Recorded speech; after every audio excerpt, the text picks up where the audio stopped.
ഇല്ലത്തുള്ളവരെക്കുറിച്ച് എഴുതി തുടങ്ങുമ്പോൾ ആദ്യം ദാരിദ്ര്യത്തെക്കുറിച്ച് എഴുതേണ്ടി വരും.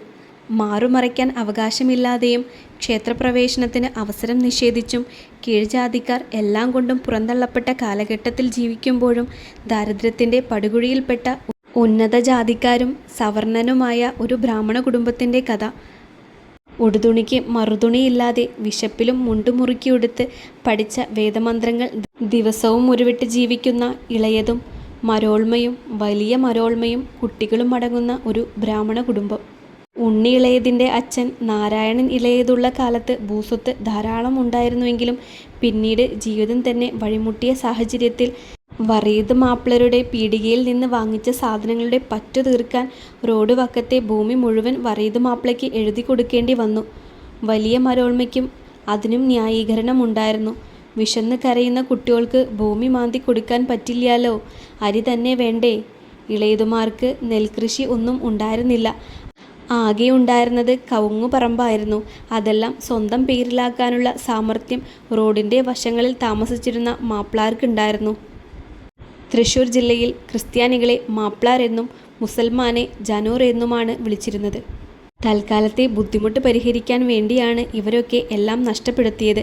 അരിയും പലചരക്ക് സാധനങ്ങളും വാങ്ങിച്ചു കൊണ്ടാണ് 1 ഏക്കർ ഭൂമി എഴുതിക്കൊടുത്തത്. ഒരുപാടായില്ലേ സാധനങ്ങൾ കൊണ്ടുപോകുന്നു, ഒന്നും തരാതെ ഇത് വാങ്ങിക്കൊണ്ടുപോകാൻ അമ്പലവാസികളായ നിങ്ങൾക്ക് നാണല്ലേ എന്ന വറീദ് മാപ്ലയുടെ ചോദ്യത്തിന് മുന്നിൽ ഇളയതിന് പിടിച്ചു നിൽക്കാൻ സാധിച്ചില്ല. അതിനേക്കാൾ മാനസികമായി തളർത്തിയത് അവിടെ കൂടി നിന്നവർ ഈ വർത്തമാനം കേട്ടതിൽ ഉള്ള വിഷമമായിരുന്നു. അന്ന് വൈകുന്നേരം തന്നെ വറീദ് മാപ്ലയുടെ പീടിക പൂട്ടി ഇറങ്ങുന്നത് നോക്കി ഉണ്ണി ഇളയത് നിന്നു.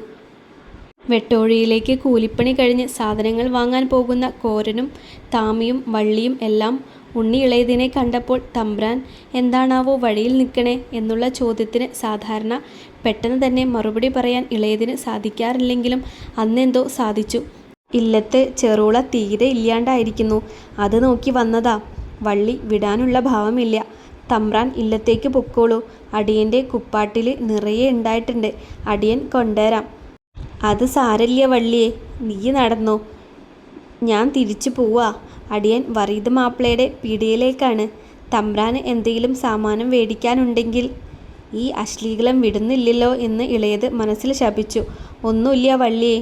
ഏനു മറുപടി പറയുമ്പോഴും കാലത്ത് വറീദ് തന്നെ അപമാനിച്ച് സംസാരിച്ചത് വള്ളി അറിഞ്ഞിട്ടില്ലല്ലോ എന്ന് ആശ്വസിച്ചു. വീണ്ടും ഉണ്ണി ഇളയത് ഇല്ലത്തേക്ക് പോയി. അല്ലെങ്കിൽ അവർ തിരിച്ചു പോവുമ്പോഴും അവിടെ തന്നെ നിന്നാൽ എന്തിനാണ് താൻ ഇവിടെ നിൽക്കുന്നതെന്ന് അവർ സംസാരിക്കുമോ എന്ന ഭയവും അദ്ദേഹത്തെ അലട്ടിയിരുന്നു. ഒടുവിൽ ഇരുട്ടിൻ്റെ മറവിൽ ഏതാണ്ട് 7 മണിയായി കാണും. ഒരു ആധാര കൈമാറ്റം നടന്നു. ഇളയതിൻ്റെ ആധാരം വറീദിൻ്റെ സഞ്ചിയിൽ. റോട്ടിലൂടെ പോകുന്ന കാളവണ്ടിയും വറീദിൻ്റെ സഹായിയായി നിൽക്കുന്ന ഉതുപ്പും മാത്രം സാക്ഷികൾ. ബുദ്ധിമുട്ടാവില്ലാച്ചാൽ ഒരു കാര്യമുണ്ടായിരുന്നു. ഇങ്ങള് പറയ് നമ്പൂരിച്ചാ.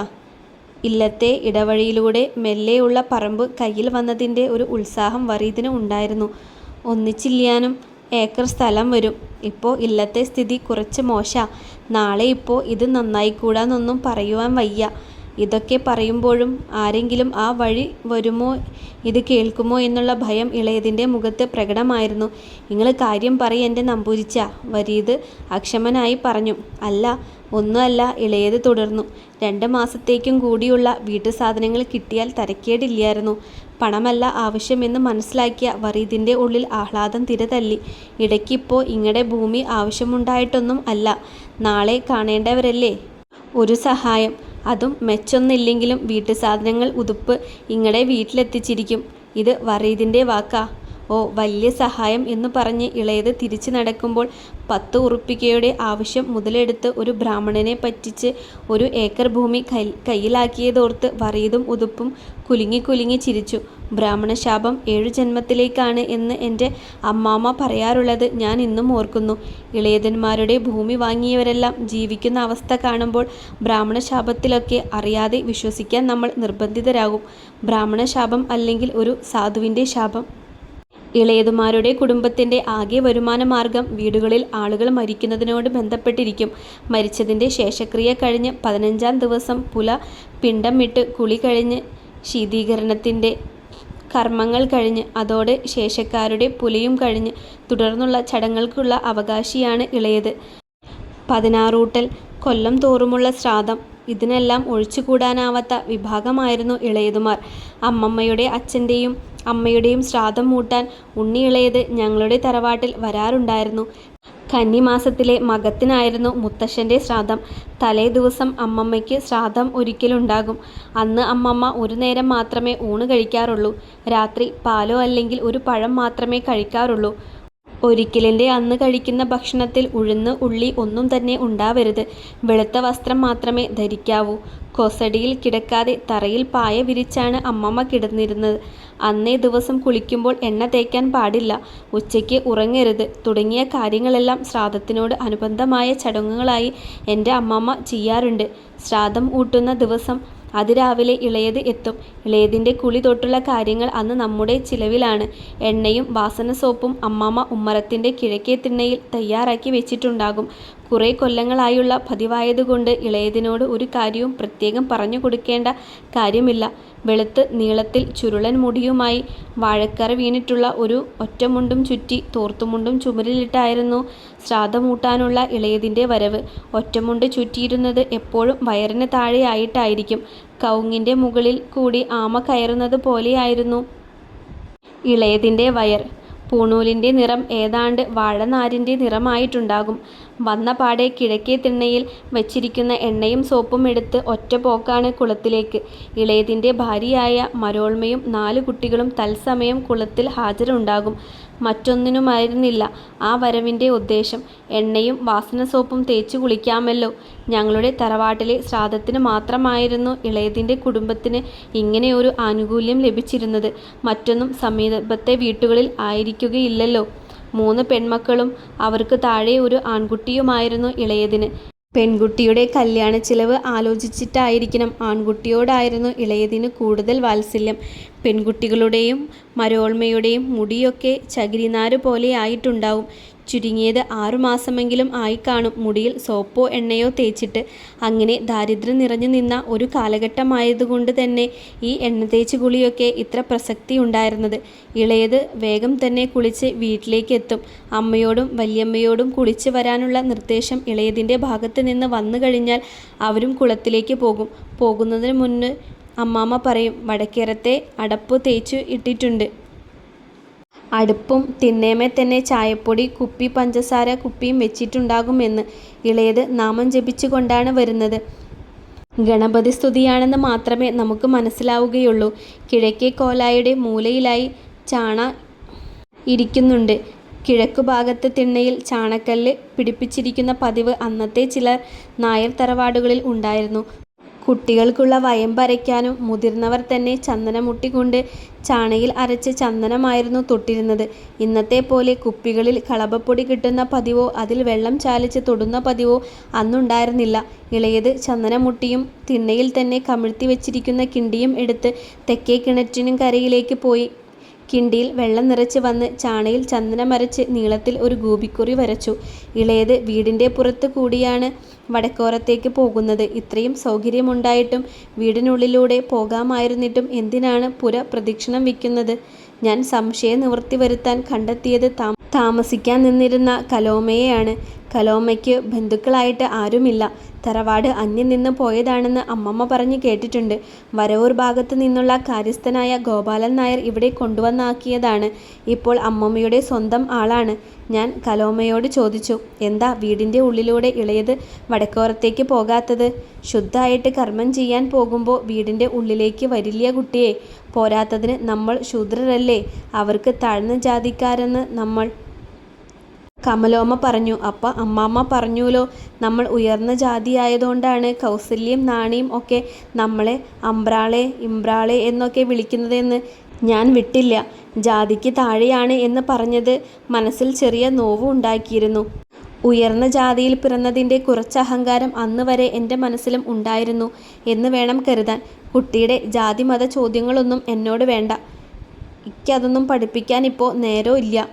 ഒരു എടങ്ങഴി ഉണക്കലരി ഇന്നത്തെ വെള്ളത്തിൽ ഇട്ട് ഊറ്റി വെച്ചിട്ടുണ്ട്.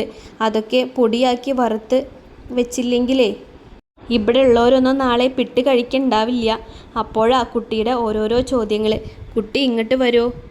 കുട്ടീനെ കലോമ്മ എണ്ണ തേപ്പിച്ച് കുളിപ്പിക്കട്ടെ? വേണ്ട, എന്നെ അമ്മമ്മ കുളിപ്പിച്ചാൽ മതി എന്ന് പറഞ്ഞ് ഞാൻ അഞ്ചാംപുര വഴി വടക്കോറത്തേക്കെത്തി. വടക്കോറത്തേതിൻ്റെ പ്രധാന ഉദ്ദേശം ഇളയത് ചെയ്യുന്ന കാര്യങ്ങൾ നിരീക്ഷിക്കലായിരുന്നു. ഇളയത് അടുപ്പിൽ വിറക് കത്തിക്കാൻ നന്നേ പ്രയാസപ്പെടുന്നുണ്ടായിരുന്നു. തമ്പ്രാൻ ഓലക്കുടി വെച്ച് തീ പിടിപ്പിച്ചോളൂ, പുളിയുടെ വിറകിനു കുറഞ്ഞ ഉണക്കമുണ്ട്, കത്തിക്കിട്ടിയ അങ്ങട് പിടിച്ചോളും, കാളിത്തള്ള പറഞ്ഞു. ഇളയത് ഒന്നു മൂളി, ആവാം ആവാം എന്ന് പറഞ്ഞു. അമ്മാമ്മയും വല്യമാമയും കുളിച്ചു വരുമ്പോഴേക്കും ഇളയത് പാൽ ചായയും റവ കൊണ്ട് ഉപ്പുമാവും ഉണ്ടാക്കിയിരുന്നു. ഇളയത് വടക്കോറത്തെ അടുപ്പിൻ്റെ അടുത്ത് വെച്ചാണ് എല്ലാം ഉണ്ടാക്കിയിരുന്നത്. വടക്കോറത്തെ അടുപ്പ് കൂടാതെ അടുക്കളയിലും അടുപ്പ് ഉണ്ടായിരുന്നെങ്കിലും കലോലമ്മ പറഞ്ഞ ശുദ്ധക്കുറവ് കൊണ്ടും ശൂദ്രന്മാരായിരുന്നുവെന്നതുകൊണ്ടോ ആവാം ഇളയത് അടുക്കളയിലേക്ക് വരികയോ അവിടെയുള്ള അടുപ്പ് ഉപയോഗിക്കുകയോ ചെയ്യാതിരുന്നത്. ഉണ്ടാക്കിയ ചായയും റവ ഉപ്പുമാവും ഇളയതിന് തന്നെ കഴിക്കാനാണ്. ഇല്ലത്തെ അവസ്ഥ കണ്ടറിഞ്ഞ് ചെയ്യുന്ന കാര്യങ്ങളാണ്. ഉമ്മറത്ത് മുറ്റത്ത് കിഴക്ക് ഭാഗത്ത് 2 രീതിയിൽ ചാണകം മെഴുകിയിരിക്കുന്നു. ഓണത്തിന് അത്തക്കളമിടുമ്പോൾ വൃത്താകൃതിയിലാണ് ചാണകം മെഴുകുന്നതെങ്കിൽ ഇത് റ എന്ന അക്ഷരം എഴുതുന്ന രീതിയിലായിരുന്നു. അമ്മമ്മ കിഴക്കോട്ട് അഭിമുഖമായും വല്യമ്മ തെക്കോട്ട് അഭിമുഖമായുമാണ് ശ്രാദ്ധമൂട്ടാൻ ഇരിക്കുന്നത്. മുറ്റത്തേക്കിറങ്ങുന്നതിന് മുൻപ് പൂമുഖത്ത് കിഴക്കോട്ട് തിരിയിട്ട് വെച്ച വിളക്കിന് മുന്നിൽ ഇരുന്ന് ഇളയതിൻ്റെ നിർദ്ദേശപ്രകാരം ഗണപതിയെ സങ്കല്പിച്ച് അരിയും പൂവും ആരാധിച്ച് നാണയം വെച്ച് നമസ്കരിച്ച് തൊഴുതുന്നതിന് ശേഷമായിരുന്നു മുറ്റത്തെ ചാണകമെഴുതിയ ഇടത്തേക്ക് വരുന്നത്. ശ്രാദ്ധമൂട്ടുന്ന രീതി ആണിനും പെണ്ണിനും വ്യത്യസ്തമാണ്. കറുക 3 കൂട്ടിക്കെട്ടിയ പവിത്രം ആണുങ്ങൾ മോതിരവിരലിൽ ധരിക്കുന്നു. എള്ള്, പൂവ്, ചന്ദനം, എണ്ണ, തൈര് തുടങ്ങിയ സാധനങ്ങൾ കൂടാതെ കവ്യം തയ്യാറാക്കി നാക്കിലയിൽ മടക്കി വെച്ചിട്ടുണ്ടാകും. ഇക്കാര്യങ്ങളെല്ലാം ഇളയതിൻ്റെ മേൽനോട്ടത്തിലാണ് നടക്കുന്നത്. പിന്നീടങ്ങോട്ട് ശ്രാദ്ധത്തിൻ്റെ നടപടിക്രമങ്ങളാണ്. മുഴുവനൊന്നും കാര്യക്കാരൻ എന്ന സഹിതം എനിക്ക് മനസ്സിലാവുന്നില്ലെങ്കിലും അന്നു കണ്ട ചടങ്ങുകളെല്ലാം ഇന്നലെ എന്ന പോലെ എൻ്റെ മനസ്സിൽ മായാതെ നിൽക്കുന്നു. ബ്രഹ്മാവിനെയും വിഷ്ണുവിനെയും മഹേശ്വരനെയും പ്രത്യേകം സ്മരിച്ചിട്ടാണ് ചടങ്ങുകൾ തുടങ്ങുന്നത്. ആദ്യം ഇളയത് ഗംഗ, യമുന, കാവേരി തുടങ്ങിയ നദികളെ പ്രത്യേകം ആവാഹിച്ച് ശ്രാദ്ധമൂട്ടാൻ വെച്ചിരിക്കുന്ന ജലത്തെ ഗംഗാജലമാക്കി മാറ്റും.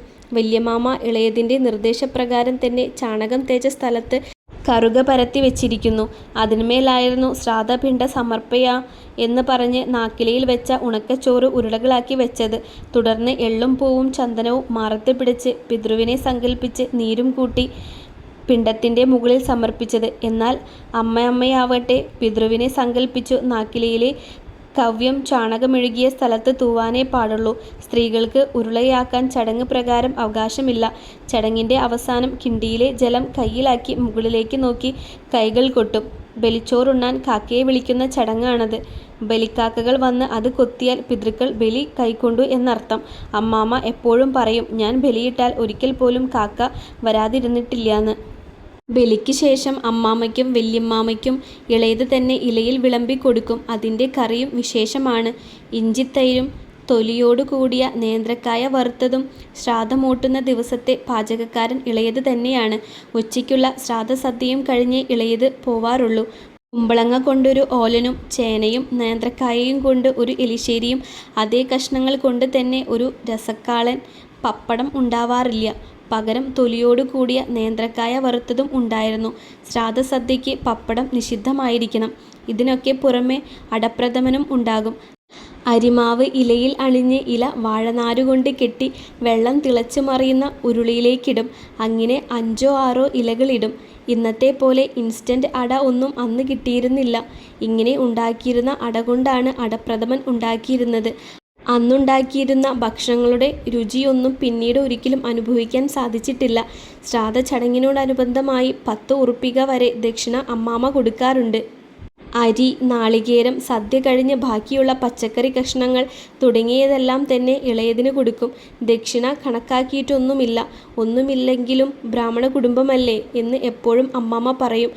പ്രാരാബ്ധം മുഴുവനും മാറ്റാൻ എന്നെക്കൊണ്ട് കൂട്ടിയാ കൂടില്ലല്ലോ. എരന്നാൽ പാതി ദാനം എന്ന് കേട്ടിട്ടില്ലേ?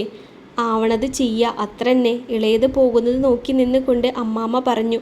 അങ്ങനെ ഇടയ്ക്കെപ്പോഴെങ്കിലും കിട്ടുന്ന ശ്രാദ്ധവും 16ഉം ഒക്കെയായി വർഷങ്ങൾ കഴിഞ്ഞുപോയി. ഇളയതിൻ്റെ പെൺകുട്ടികൾ മാറി യുവതികളായി. 15ഉം 17ഉം 19ഉം വയസ്സായ 3 തരുണീമണികൾ. സാവിത്രിയും രുക്മിണിയും നന്ദിനിയും വളരെ നല്ല കുട്ടികളായിരുന്നു. അവരുടെ നടത്തത്തിലും സംസാരത്തിലും എല്ലാം ശാലീനത പ്രകടമായിരുന്നു. കാഴ്ചയിൽ 3 കുട്ടികൾ സൗന്ദര്യവതികൾ ആണെങ്കിലും മൂന്നാമത്തവൾക്കായിരുന്നു കൂടുതൽ സൗന്ദര്യം. നിലമറിയാതെയായിരുന്നു അവൾ നടന്നിരുന്നത്. അതുകൊണ്ട് തന്നെ അവളെ കൂട്ടുകാരികൾ കളിയാക്കി ഇല്ലത്തെ പൂച്ച എന്നാണ് വിളിച്ചിരുന്നത്. അവൾ ഭഗവതി സ്തുതി ചൊല്ലുന്നത് കേട്ടാൽ ചെവിയുള്ള ഏത് ജീവിയും കേട്ടു നിൽക്കും. അത്രയ്ക്ക് മാധുര്യമേറിയതായിരുന്നു അവളുടെ ആലാപനം. ഇല്ലത്ത് എത്ര തന്നെ ദാരിദ്ര്യമുണ്ടെങ്കിലും അതൊന്നും അവരുടെ ആരാധനകളെയും പൂജാതി കർമ്മങ്ങളെയും ഒട്ടും തന്നെ ബാധിച്ചിരുന്നില്ല. വിജയദശമിയുടെ അന്ന് ദേവി മാഹാത്മ്യ ഗ്രന്ഥം ഇല്ലത്തിൻ്റെ നടുമുറ്റത്ത് വന്ന് വീണതായും ഒരു കഥയുണ്ട്. കഥയല്ല, യാഥാർത്ഥ്യമാണെന്നാണ് അമ്മമ്മയുടെ അമ്മ പറഞ്ഞു കൊടുത്തതായി എന്നോട് പറഞ്ഞിട്ടുള്ളത്. അതുകൊണ്ട് തന്നെ ഇല്ലത്ത് പുസ്തക പൂജ വലിയ കേമമായിരുന്നു. കേമം എന്ന് വെച്ചാൽ നേദിക്കാൻ കുറച്ച് അവിലും മലരും ശർക്കരയും ഉണ്ടാകും. ചെമ്പരത്തിപ്പൂവ് കൊണ്ട് നിറയെ അലങ്കരിച്ചിട്ടുണ്ടാകും. തെങ്ങ് കയറാൻ വരുന്ന ഉണ്ണിയാളൻ ദുർഗാഷ്ടമിയുടെ തലേന്ന് തന്നെ അലങ്കരിക്കാനുള്ള കുരുത്തോല കെട്ടി ഇല്ലത്തിൻ്റെ വടക്കോറത്തെ ചവിട്ടുപടിക്ക് താഴെ വെച്ചിട്ടുണ്ടാകും. എൻ്റെയും ഓപ്പോളുടെയും പുസ്തകങ്ങളും അമ്മാമ്മയുടെ രാമായണവും എല്ലാം പൂജയ്ക്ക് വെച്ചിരിക്കുന്നത് ഇല്ലത്ത് തന്നെയായിരുന്നു. പഠിക്കാൻ പ്രയാസവും ബുദ്ധിമുട്ടുള്ള വിഷയങ്ങളുടെ പാഠപുസ്തകങ്ങളെല്ലാം കടലാസിൽ പൊതിഞ്ഞു കെട്ടി സഞ്ചിയിലാക്കി ഇല്ലത്ത് കൊണ്ടുപോയി കൊടുക്കും. ദുർഗാഷ്ടമിക്ക് വൈകുന്നേരം മേൽ കഴുകി ഓപ്പോളുടെ കൂടെ പോയാണ് പുസ്തകം വയ്ക്കുക. ഹിന്ദിയും കണക്കും എന്തായാലും വയ്ക്കും. അല്ലെങ്കിൽ ഈ ഒരൊറ്റ കാരണം കൊണ്ട് ആ കൊല്ലം തോൽക്കുമോ എന്നുള്ള ഭയം എനിക്കുണ്ടായിരുന്നു. ഞങ്ങൾ ചെല്ലുമ്പോൾ ഇല്ലത്ത് സാവിത്രിക്കുട്ടിയും രുക്മിണിക്കുട്ടിയും നന്ദിനിക്കുട്ടിയും ലളിതാ സഹസ്രനാമം വായിക്കുന്നുണ്ടാകും. അതിൽ നന്ദിനിക്കുട്ടിയുടെ ശബ്ദം ജലതരംഗം വായിക്കുന്നത് പോലെ വേറിട്ട് കേൾക്കാം. അത്ര മധുരമായിരുന്നു ആ ശബ്ദം. ഞങ്ങൾ ഇല്ലത്ത് ഉള്ളവരെ പേരെടുത്ത് വിളിക്കാറില്ല. കുട്ടികളുടെ പേരിൻ്റെ കൂടെ കുട്ടി ചേർത്ത് വിളിക്കും. ജാതിയുടെ മേൽക്കോയ്മ അംഗീകരിച്ചു കൊടുക്കുന്നതിൻ്റെ ഒരു മൗനസമ്മതമായിരുന്നു അത്. നന്ദിനിക്കുട്ടി വളരെ നിഷ്കളങ്കയായിരുന്നു. ഉറക്കെ സംസാരിക്കുന്നത് പോലും കേട്ടിട്ടില്ല. പുറം ലോകത്തെക്കുറിച്ച് ഒരു ധാരണ പോലും ഇല്ലാതെ ജീവിക്കുന്ന ഒരു കുടുംബം. പെൺകുട്ടികൾ ഒന്നും പുറത്തെവിടെയും പോകാറില്ല. ഇല്ലത്തിൻ്റെ ചുറ്റുവട്ടത്തുള്ള പറമ്പിൽ മാത്രമേ അവരെ കാണാറുള്ളൂ. ഇല്ലത്തെ കഴിച്ചിലുകളൊക്കെ വളരെ ഗതികേടിലായിരുന്നു. എല്ലാവർക്കും ഭക്ഷണത്തിനായി പ്രത്യേകം കിണ്ണങ്ങളുണ്ടെങ്കിലും പല സമയങ്ങളിലും വലിയ മരോൾമയുടെ കുട്ടികളുടെയും ഒഴിച്ചുള്ള കിണ്ണങ്ങൾക്ക് ആവശ്യം വരാറില്ല. എന്നിരുന്നാലും അവർ അതൊന്നും പുറമേക്ക് കാണിച്ചിരുന്നില്ല. അന്നൊക്കെ വീടുകളിലേക്ക് പപ്പടം കൊണ്ടുവന്ന് വിൽക്കാൻ പപ്പടക്കാരൻ നാണുവാണ് വന്നിരുന്നത്. ഇല്ലത്തെ ഇടവഴിയിലേക്ക് നാണു ഇറങ്ങാൻ ഇല്ലത്ത് നിന്ന് ഒരു വിളി കേൾക്കാം. നാണോ, നിൽക്കാൻ പറഞ്ഞൂട്ടോ. അവിടെ നിന്ന് ഒരു നിമിഷം കഴിഞ്ഞാൽ പറയുന്നത് കേൾക്കാം, നാണോ പൊയ്ക്കോളാൻ പറഞ്ഞൂട്ടോ എന്ന്. പപ്പടം വാങ്ങാനുള്ള കാശ് തികയാത്തതിനാലാണ് ഒരു നിമിഷത്തിൻ്റെ ഇടവേള. അധികവും കാശുണ്ടാവില്ല. എന്നാലും പപ്പടക്കാരൻ നാണു പോകുന്നത് കണ്ടാൽ ആ വിളി പതിവായിരുന്നു. ഇല്ലത്തെ ഇടവഴി കഴിഞ്ഞ് കുളവും കഴിഞ്ഞാൽ ഞങ്ങളുടെ വീടിൻ്റെ പറമ്പാണ്. അതിന് താഴേക്കായി ഒരു 3 അടി വീതിയിൽ വരമ്പുണ്ട്. അത് നേരെ പോയാൽ ശിവൻ്റെ അമ്പലത്തിലേക്ക് എത്തും. ഈ വഴിയിൽ അവിടെ താമസിക്കുന്ന വീടുകളിലെ കുട്ടികളെല്ലാം കളിക്കാൻ വരാറുണ്ട്. ആദ്യമൊക്കെ സാവിത്രിക്കുട്ടിയും രുക്മിണിക്കുട്ടിയും കളിക്കാൻ വന്നിരുന്നു. എന്നാൽ ഇപ്പോൾ നന്ദിനിക്കുട്ടി മാത്രമേ വരാറുള്ളൂ. വെളുത്ത് മെലിഞ്ഞ് സുന്ദരിയായ അവളുടെ മുഖത്ത് ഒരു ഈശ്വര ചൈതന്യം എപ്പോഴും നിറഞ്ഞു നിന്നിരുന്നു. നന്ദിനിക്കുട്ടിയെ ഇല്ലത്തെ പൂച്ച എന്ന് ഞങ്ങൾ കളിയാക്കി വിളിക്കുമ്പോഴും അവളുടെ കണ്ണുകളിൽ നിഷ്കളങ്കത നിറഞ്ഞ ഒരു പുഞ്ചിരി വിടരും. എണ്ണയും താളിയും സോപ്പും ഒന്നും തന്നെ ഉപയോഗിക്കുന്നില്ലെങ്കിലും കാൽമുട്ട് വരെ നീണ്ടുകിടക്കുന്ന തലമുടിയായിരുന്നു അവൾക്ക്. അവളുടെ കണ്ണുകൾക്ക് ഒരു പ്രത്യേക തിളക്കമുണ്ടായിരുന്നു. ചെമ്പകത്തിൻ്റെ നിറമായിരുന്നു അവൾക്ക്. ഷീറ്റിത്തുണി കൊണ്ടുള്ള നരച്ച പച്ച നിറത്തിലുള്ള പാവാടയും ബ്ലൗസുമായിരുന്നു അധികവും ധരിച്ചിരുന്നത്. വെയിലത്ത് വെച്ച വെണ്ണ പോലെയുള്ള മനസ്സായിരുന്നു അവളുടേത്. ഒരു ഉറുമ്പിനെ പോലും നോവിക്കാൻ അവൾക്ക് സാധിക്കില്ല. എന്ത് പറയുമ്പോഴും ഇൻ്റെ ഗുരുവായൂരപ്പ എന്ന് പറഞ്ഞുകൊണ്ടാണ് അവളുടെ സംസാര രീതി. എല്ലാ കാര്യങ്ങളും അവൾക്ക് അത്ഭുതമായിരുന്നു. അങ്ങനെ എത്ര വർണ്ണിച്ചാലും അവളുടെ കാര്യങ്ങൾ തീരില്ല.